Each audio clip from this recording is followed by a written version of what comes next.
Chapter 8 का example 4। Find the volume of each rectangular box with given length, breadth and height. तो example 4 में पूछा गया है वॉल्यूम निकालना है हमें। रेक्टेंगल बॉक्स दिया गया है, इसमें लेंथ दी है, ब्रेथ दी है और हाइट दी है। तो इसका सॉल्यूशन करते हैं हम। तो एग्जाम्पल हमने नोट कर लिए हैं, रेक्टेंगुलर बॉक्स बना लिए हैं और इसमें लेंथ, ब्रेथ और हाइट जो दी गई है इसे हमने नोट कर लिए हैं। तो फर्स्ट वाले में दिया गया है 2ax, ब्रेथ है 3by और हाइट है 5cz। तो इसका सॉल्यूशन करते हैं फर्स्ट वाले का। तो हम सॉल्यूशन करते हैं। सबसे पहले हमें पता है कि वॉल्यूम का फॉर्मूला क्या होता है। Volume is equal to length into breadth into height. तो फर्स्ट सॉल्व करते हैं। इसमें अपने लेंथ है 2ax, ब्रेथ है 3by और हाइट है 5cz। तो इसे सेट करते हैं तो v equal to 2ax into 3by into 5cz। अब हम इसे ऐसे भी लिख सकते हैं 2 इंटू 3 इंटू 5। इसे एक ब्रैकेट में कर लेते हैं और वेरिएबल एक ब्रैकेट में कर लेते हैं।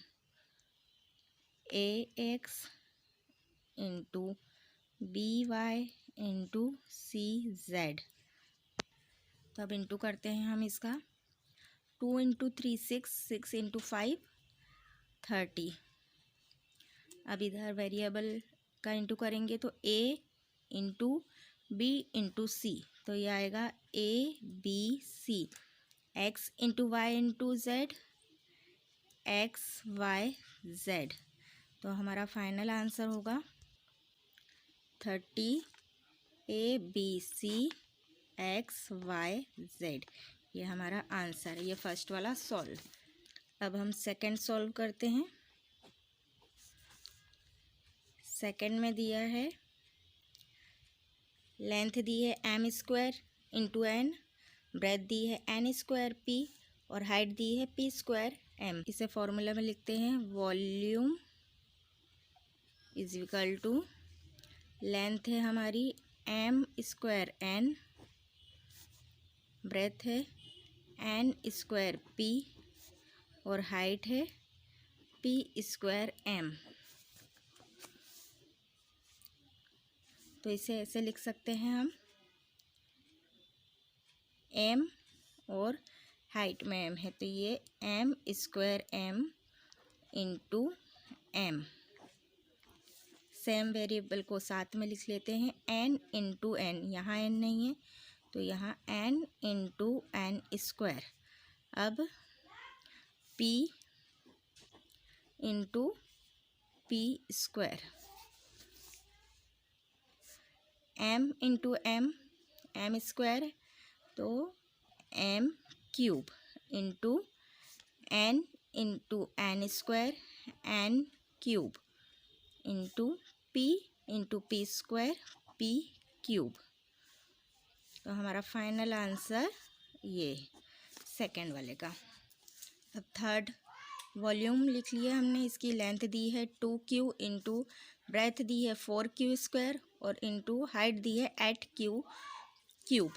तो इसे हम सेट करते हैं। 2 पहले नंबर लिख लेते हैं n 8 और वेरिएबल सेम है तो इसको q इंटू q²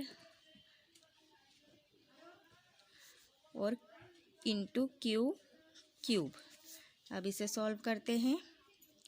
तो 2 इंटू 4 8 और 8 इंटू 8 64। अब यहाँ पे देखिए q into Q square into Q cube, तो ये होगी पावर प्लस हो जाएगी क्योंकि इंटू में है। तो 3 + 2 5 एंड 1 + 6, तो q की पावर 6, ये हमारा आंसर।